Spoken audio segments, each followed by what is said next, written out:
Nadine et Patrick Rallet qui ont été tués sur la RN 19, la terriblement nommée la route de la mort. Ils font partie de la longue liste des tués sur cette route maudite. La FFMC 90 adresse ses sincères condoléances à la famille. Combien faudra-t-il encore de morts pour que l'État prenne la décision de financer les travaux de contournement des 3 villages, Amblanc, Genevreuil et Pomoy en Haute-Saône? La FFMC 90 dénonce depuis de nombreuses années les infrastructures routières dangereuses pour les 2 roues motorisées et essaie de réfléchir avec les instances décisionnaires pour que les endroits accidentogènes soient supprimés. Par exemple, les barrières de sécurité ne sont toujours pas doublées dans les virages dangereux. Les ralentisseurs ne sont pas aux normes. Les entrées de village en zigzag comportent des angles saillants, avec des constructions en béton ou des poteaux au milieu de la chaussée. Les revêtements en gravillon, les virages dangereux mal signalés, etc. Les motards sont conscients d'être des usagers vulnérables. Pour garantir leur sécurité, ils entretiennent leur moto avec soin, soit par leur connaissance mécanique, soit par des révisions régulières par les concessionnaires. Le contrôle technique moto ne sert à rien, si ce n'est à augmenter le chiffre d'affaires des centres de contrôle. Les statistiques montrent que seulement 1% des accidents sont dus au mauvais entretien des motos, alors que c'est 30% des accidents qui sont dus à l'état de la route. Dans le cas présent, où Nadine et Patrick ont perdu la vie, la cause de la mort n'est pas due à l'état de la route. C'est une collision frontale avec un véhicule en face qui s'est déporté à gauche. On constate qu'il y a de plus en plus d'accidents en collision frontale, même en ligne droite. Pourquoi? Je voudrais interpeller l'État. Où en sont les campagnes de prévention sur les distracteurs au volant, en particulier le téléphone? Il existe des messages vidéo de prévention routière, mais on ne les voit jamais dans les médias. Ces messages devraient être répétés très souvent. 2 secondes d'inattention à 90 km/h, c'est 50 mètres parcourus sans regarder la route. À l'avenir, si l'État ne fait rien, il y aura de plus en plus d'accidents. Les conducteurs ne regardent plus la route. Ils sont attirés par les multiples écrans qui fleurissent dans les habitacles de voitures. C'est peut-être ce qui est arrivé à Nadine et Patrick. Bonjour à toutes, bonjour à tous. Alors, merci surtout d'être venus nombreux et merci surtout d'être venus avec des engins qui sont spectaculaires. Malheureusement, c'est le côté spectacle et le côté nombre qui va faire qu'on sera peut-être entendu cette fois-ci. C'est une pierre supplémentaire qu'on apporte à des revendications qui durent depuis maintenant près d'une trentaine d'années. Voilà. Alors, de façon un peu plus protocolaire, quand même les remerciements et les élus, pour nos élus qui malheureusement se battent aussi avec autant de succès que nous, c'est-à-dire presque pas de succès on va dire.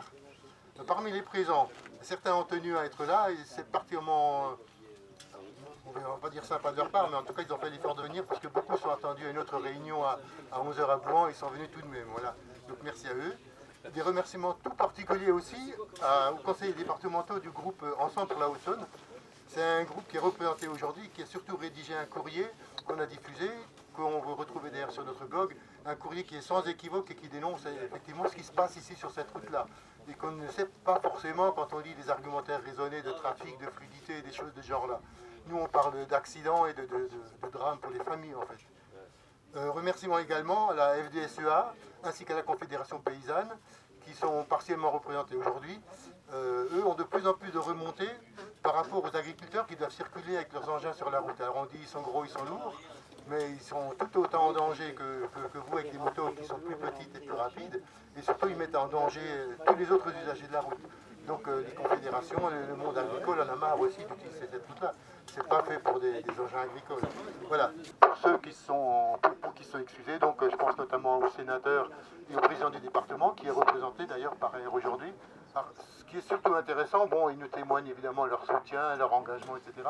Et surtout, a priori, parce que là ça fait au moins 6 ou 7 ans qu'on nous dit que les négociations sont en cours pour des projets. Le projet en lui-même date de 2000, mais vous voulez la révision des négociations entre les collectivités et l'État, ça fait bien 6 ans maintenant que ça dure, donc à chaque fois on nous dit c'est en cours, ça discute, et a priori, actuellement, les négociations auraient pris, il faut vraiment parler au conditionnel, on serait peut-être dans le dur du sujet et qu'on irait peut-être enfin vers une réalisation. Après une réalisation de cette route-là, ça veut dire qu'il y a encore 8 ans de réalisation. Donc on n'est encore pas prêt de renoncer à tout ce qui se passe là-dessus, quoi. Il y a 1 mois et 1 jour, exactement, avec le comité de vigilance et les élus locaux, on avait déjà fait une manifestation ici, avant tout, pas pour rappeler ce qui se passe, parce que le feuilleton malheureusement est connu, mais surtout en hommage à ces 2 nouvelles victimes. Et donc on avait adressé un courrier, comme vous l'avez fait avec la Fédération des motards, M. Macron à ses ministres. Donc pour l'instant, il n'y a eu aucune réponse évidemment. La seule réponse, c'est un cabinet de M. Ripsamen qui nous a dit « Oui, c'est plutôt le transport qui est concerné, on va leur envoyer ça ». Donc en fait, c'est le genre de choses qui se passe depuis des années. Donc tout le monde sait, tout le monde est attentif, tout le monde nous témoigne sa solidarité, mais on est toujours au même point de ce côté-là. Donc voilà, des manifestations comme aujourd'hui, comme je disais tout à l'heure, c'est une pierre de plus pour se faire entendre. Et aujourd'hui, on a le côté spectaculaire des images, quoi. Alors, je ne vais pas monopoliser plus longtemps, je vais raconter une histoire que j'ai racontée quand même il y a 1 mois, justement, lors de cette première manifestation en hommage à vos 2 camarades qui sont partis. C'est qu'il y a en 98, la première réunion qu'on a eue avec les services techniques de la DDE à l'époque, ces gens-là sont venus nous trouver en mairie d'Amblanc et nous ont expliqué, noir sur blanc, qu'en fait, en Haute-Saône, il y avait pas de points noirs. C'est pas vrai, ça n'existe pas. Il y a peut-être de temps en temps quelques points gris, etc. Voilà. Donc, on n'avait pas de réponse à leur donner, forcément, parce qu'on ne répond pas à ce genre de truc. Donc on a appelé tous les membres à compter tous les petits accidents qui se passent au quotidien, etc., à les recenser, à prendre des photos, parce que personne n'est capable de dire quel est le petit accident qui va causer un vrai drame humain, en fait. Hein. C'est ça le fond du problème. Donc sur nos 3 villages, en 1 mois, en 98, hein, on a recensé plus de 50 accidents, et dans le fameux virage juste ici, il y en a eu plus de 10. Donc voilà. Les 5 dernières années, actuellement, il y a eu 5 motards qui ont perdu la vie dans ce même virage. Donc la DDE nous dit qu'il n'y a pas de point noir, c'est proprement scandaleux. Quand même, suite à cette action qu'on avait faite, puisque tout ce qu'on avait recueilli, on a fait une exposition qu'on a baladé un petit peu partout pour sensibiliser les gens et vendre des cartes de membres, de soutien. Curieusement, il y a quand même 2 radars qui ont été installés à ces 2 endroits. Donc bon, quand on installe des radars, quand on sait les contraintes pour installer un radar, c'est qu'il y avait quand même quelque chose là derrière. Il y a quelques années également, on en a discuté avec un ancien préfet qui n'est plus là, qui nous disait, vous savez, avec les radars, ça calme. Alors, c'est pareil, c'est complètement inacceptable parce que non seulement ça n'a absolument pas arrangé les chiffres d'accidentologie, mais surtout de rejeter la responsabilité de ces accidents sur les seuls usagers, ben c'est proprement indigne. Donc, ces 5 dernières années, donc comme je disais, encore des accidents.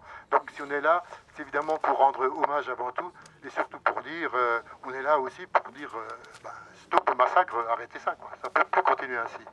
Voilà. Bon, je représente le comité de vigilance, là sa présidente ici présente a des problèmes de voix, donc je vais faire un discours sans papier, mais qui est malheureusement répété depuis plus de 40 ans qu'on existe, nous ici sur le secteur. On se bat pour une région qui est, vous le savez tous, en difficulté sur le terme de services publics. On a perdu énormément de services publics dans le secteur, que ce soit la poste, que ce soit l'hôpital, que ce soit le tribunal et d'autres institutions qui sont chères aux gens.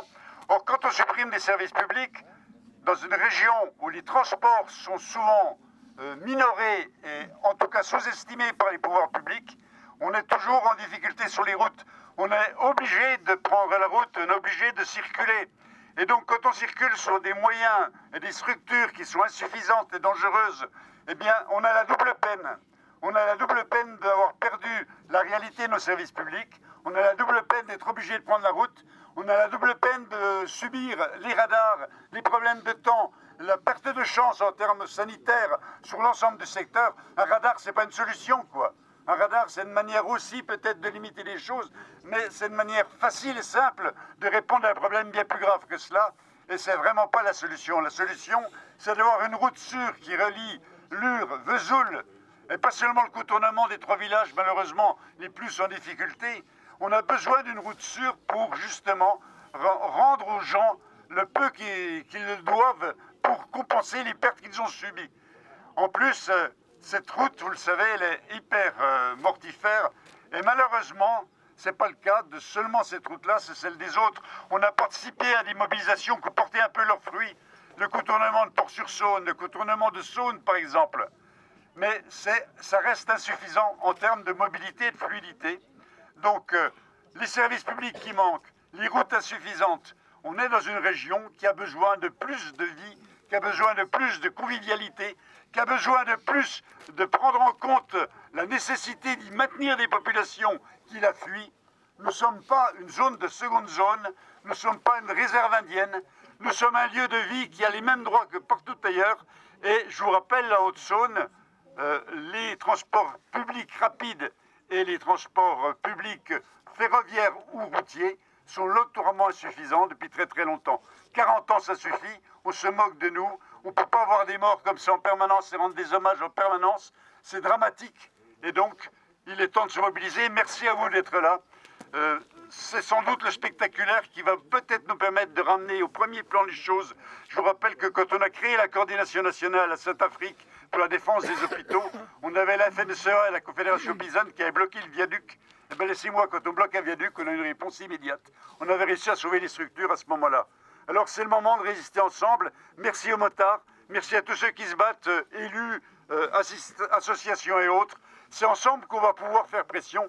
L'État est en dessous de tout, et en dessous de tout. Le scandale, il est là, quoi. À la dernière réunion, je vous rappelle, il n'y avait pas un représentant de l'État. Comment voulez-vous qu'on pense à une démocratie, à une république qui fonctionne, si ceux qui sont responsables de cette situation n'ont même pas daigné venir écouter ce qu'on avait à dire? On est vraiment scandalisé sur ce plan-là, et donc on enrage de voir à répéter depuis 40 ans les mêmes choses. Nous avons des droits, il faut qu'on les respecte, il serait temps enfin que ça finisse. Voilà. Encore merci à tous pour votre présence, et bravo aux motards en tout cas.